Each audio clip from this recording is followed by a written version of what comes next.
Hello friends, welcome to Indira study. Indira study में आप सभी का स्वागत है। आज की क्लास में हम लोग पढ़ने वाले हैं उपसहसंयोजक संख्या किसे कहते हैं या उपसहसंयोजन संख्या किसे कहते हैं। ठीक ना। चलिए, तो आज की क्लास में क्या पढ़ने वाले हैं? उपसहसंयोजक संख्या या समन्वय संख्या किसे कहते हैं। ठीक है ना। तो जो आज का हमारा टॉपिक है वो क्या है? उपसहसंयोजक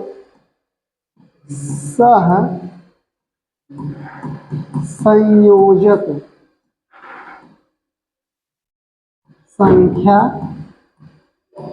या समन्वय संख्या।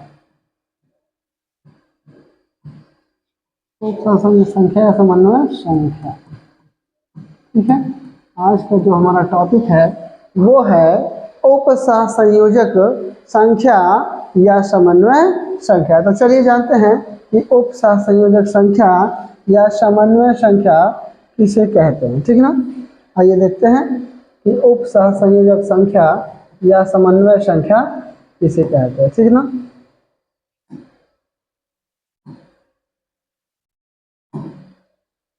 चलिए, तो हमारा टॉपिक क्या है?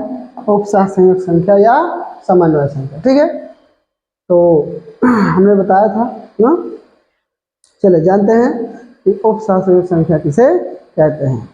किसी उपसहसंयोजक यौगिक में केंद्रीय धातु परमाणु किसी उपसहसंयोजक यौगिक में केंद्रीय धातु परमाणु लिगेंडों के साथ जितने उपसहसंयोजक आबंध बनाता है, इसके साथ लिगेंडों के साथ जितने उपसहसंयोजक आबंध बनाता है वह संख्या ही उपसहसंयोजक संख्या या समन्वय संख्या कहलाती है। किसी उपसहसंयोजक यौगिक में, किसमें बेटा? किसी उपसहसंयोजक यौगिक में केंद्रीय धातु परमाणु लिगेंडों के साथ जितने आबंध बनाता है वह संख्या ही उपसहसंयोजक संख्या या समन्वय संख्या कहलाती है। जैसे अगर उपसहसंयोजक यौगिक क्या लिया जाए? अगर कोई उपसहसंयोजक यौगिक आपके सामने हम ले रहे हैं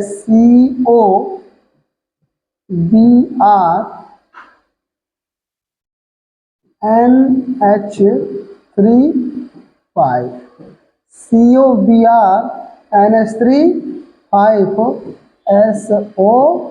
5 कितना?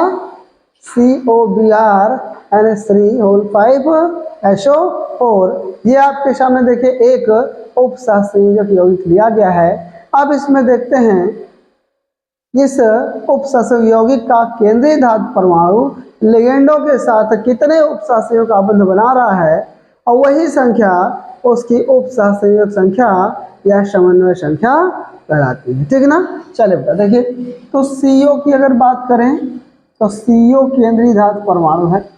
CO क्या है? केंद्रीय धातु परमाणु है। Br क्या है? लिगेंड है। NH3 क्या है? ये भी लिगेंड है।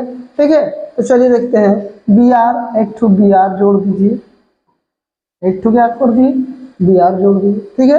अब ऊपर ये NH3 कितना है? 5 ठो NH3 है। 5 NH3 है। तो देखिए यहाँ ऊपर NH3 एक ठो जोड़ दिए, यहाँ NH3 दो NH3 हो गया और यहाँ पे NH3 तीन H3 हो गया और अभी दो NH3 बचा है। एक यहाँ से NH3, एक और बचा है NH3। तो 5 NH3 हो गया इसमें अगर देखेंगे, इसकी बात करेंगे इस टोटल की, तो देखिए यही तो होगा। अच्छा, जब ये टूटेगा तो इस पर कितना कितना प्लस आएगा? 2 प्लस, क्योंकि SO4 तो 2 माइनस होता है ना, तो 2 प्लस 2 माइनस मिलकर ही तो ये उदासीन हो। अच्छा, अब देखिए तो ये जो केंद्रीय धातु परमाणु है वो क्या है? CO है ना। केंद्रीय धातु परमाणु क्या है? CO है। हमने बताया था ना, उपसहसंयोजक यौगिक में उपस्थित वह धातु आयन या परमाणु, वह धातु आयन अथवा परमाणु जो जिसके चारों ओर क्या निश्चित संख्या में प्रदान करने वाले इलेक्ट्रॉन युग्म, निश्चित संख्या में इलेक्ट्रॉन युग्म प्रदान करने वाले आयन अथवा समूह जुड़े होते हैं। ठीक है, जो केंद्रीय धातु परमाणु होता है क्या होता है, इसे यही तो होता है कि उप सहसंयोजक में यौगिक में उपस्थित वह धातु आयन जिसके चारों ओर निश्चित संख्या में इलेक्ट्रॉन युग्म प्रदान करने वाले आयन अथवा समूह जुड़े होते हैं, केंद्रीय धातु परमाणु कहलाता है। तो ये CO केंद्रीय धातु पर देखिए, ये निश्चित संख्या में इलेक्ट्रॉन युग्म प्रदान करने वाले ये आयन है और ये समूह है, जुड़े हुए हैं ये, इसलिए ये क्या है, केंद्रीय धातु परमाणु है। अब हमने उप सहसंयोजक संख्या के बारे में क्या कहा, उप सहसंयोजक यौगिक में केंद्रीय धातु परमाणु उप सहसंयोजक यौगिक में केंद्रीय धातु परमाणु या आयन लिगेंडों के साथ जितने आबंध बनाता है वह संख्या ही उप सहसंयोजक संख्या या समन्वय संख्या कहलाती है। वह संख्या ही क्या कहलाती है, उप सहसंयोजक संख्या या समन्वय संख्या कहलाती है। समझ में आया इतना सभी को? अच्छा, अब देखिए, देखते हैं कि कितने सहसंयोजक उप सहसंयोजक आबंध बना रहा है, 1 2 3 4 5 6। कितने उप सहसंयोजक आबंध बना रहा है, हाँ 6। जो केंद्रीय धातु परमाणु है CO है, वो लिगेंडों के साथ कितने उप सहसंयोजक आबंध बना रहा है, 6 उप सहसंयोजक बना रहा है। तो CO कितना प्लस होता है, 3 प्लस, CO पे 3 प्लस की उप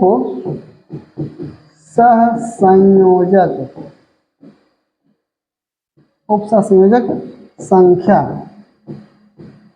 बराबर कितना आ गया, 6 आ गया। ठीक है, तो इसमें जो CO पे 3 प्लस की जो उप सहसंयोजक संख्या है वो कितना है, 6 है। ठीक है ना, तो उप सहसंयोजक संख्या ये आपको पता चल गया। मैं क्या कहा कि उप सहसंयोजक यौगिक में केंद्रीय धातु परमाणु या आयन लिगेंडों के साथ जितने उप सहसंयोजक आबंध बनाता है वह संख्या ही उप सहसंयोजक संख्या कहलाती है। तो CO पे 3 प्लस की जो उप सहसंयोजक संख्या है वो कितना आ गया, 6 आ गया। ठीक ना, अब इसको निकालने का एक फॉर्मूला है, सूत्र है, उसको बता देते हैं और देखिए कैसे सूत्र से कैसे इसको निकाला जाएगा ना। चलिए तो देख लेते हैं कि सूत्र से भी इसे कैसे निकाला जा सकता है। तो चलिए आइए देखते हैं।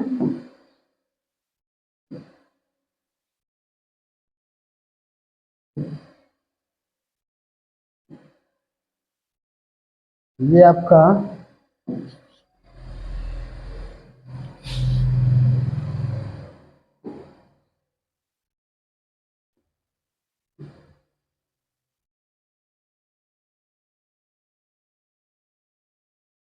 चलिए देखिए हमने इसको कर दिया हुआ है। अब चलते हैं निकालते हैं। ये तो आपका क्या है, उप सहसंयोजक आबंधों को देखकर आप निकाल लिए थे। अब इसके लिए एक सूत्र है ना, उप सहसंयोजक संख्या ना, इसका सूत्र क्या होता है, उप सहसंयोजक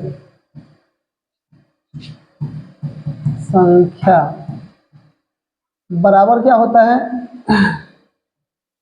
बराबर लिगेंड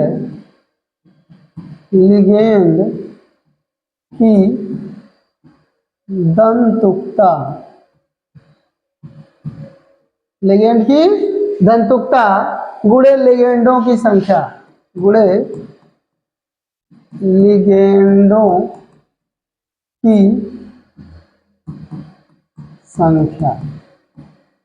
ठीक है, तो सूत्र क्या होता है, उप सहसंयोजक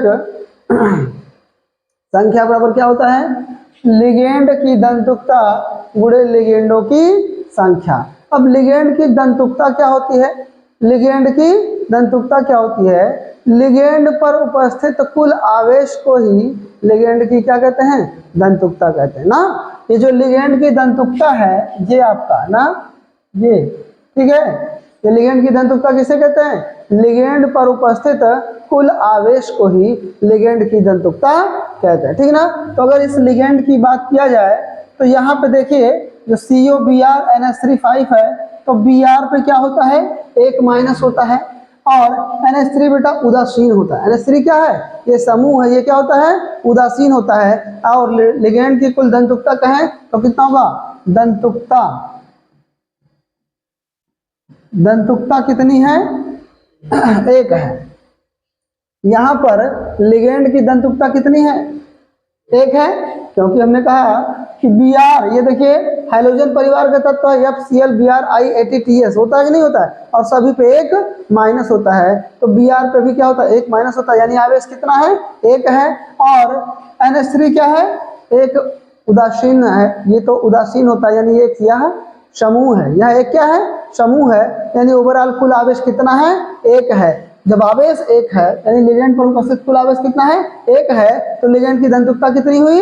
एक हुई। तो लिगेंड की दंतुकता एक और गुणे लिगेंडों की संख्या, लिगेंड की संख्या कुल कितनी है? देखिए 5 तो यानी स्त्री है और एक ठू Br है। भाई देखिए एक ठू Br, 1 2 3 4 5 ठू यानी स्त्री है, तो 5 1 6। लिगेंडों की संख्या कुल कितनी है? 6 है ना, तो दंतुकता बराबर 1 गुणे 6 और बराबर 6 कम 6, तो उपसंयोजक संख्या कितना आ गया? 6 आ गया। उपसंयोजक संख्या कितना आ गया? 6 आ गया, ठीक ना। चलिए इसी तरह से अगर एक और दिया जाए आपको एग्जाम्पल, इसी तरह से एक और एग्जाम्पल कहा जाए अगर, ठीक है, और ये है आपका CuNH3 4SO4 ना, CuNH3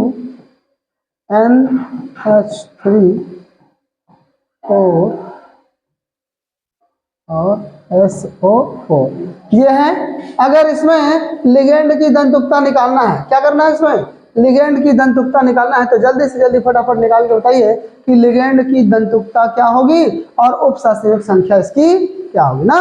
तो पहली बात, लिगेंड की दंतुकता इसमें क्या होगी? बोलो भाई, लिगेंड की दंतुकता कितनी है? बताइए बताइए जल्दी बताइए। लिगेंड की दंतुकता एक भी नहीं है, ठीक है। लिगेंड की दंतुकता क्या नहीं है? दंतुकता है ही नहीं ना, बात समझता है बिल्कुल। इसमें क्या नहीं है? लिगेंड की दंतुकता यानी एक भी आवेश नहीं है। क्या नहीं है? एक भी आवेश नहीं है, बात समझ पर ना। लेकिन ध्यान दीजिएगा कि जब लिगेंड पर एक भी आवेश ना हो, अच्छा क्वेश्चन है, जब लिगेंड पर एक भी आवेश ना हो, ठीक है, तो वहां पर 0 से गुणा नहीं करेंगे आप ना। कितने से गुणा नहीं करेंगे? 0 से गुणा नहीं करेंगे, बात समझ पा रहे हो ना। कितने से गुणा नहीं करेंगे? 0 से नहीं गुणा करेंगे, वहां एक ही मान के चलेंगे, ठीक है। जब लिगेंड की दंतुकता शून्य हो ना, या एक स्थिति बना सकते हैं, यदि लिगेंड की दंतुकता क्या हो? शून्य हो ना। लिगेंड की दंतुकता क्या हो? शून्य हो, तब लिगेंडों की संख्या ही, तब क्या? लिगेंडों की संख्या ही लिगेंड की उपसंयोजक संख्या कहलाती है ना। जब लिगेंड की दंतुकता क्या हो? शून्य हो, बात समझ पा रहे हो ना। यहाँ पे देखिएगा, जब लिगेंड की दंतुकता शून्य हो तब लिगेंडों की संख्या ही क्या कहलाती है? लिगेंड की उपसंयोजक संख्या कहलाती है। तो यहाँ पे लिगेंड की दंतुकता कितना है? 0 है, लिगेंड की दंतुकता कुछ है ही नहीं ना, ठीक है। तो अब यहाँ पर उपसंयोजक संख्या क्या?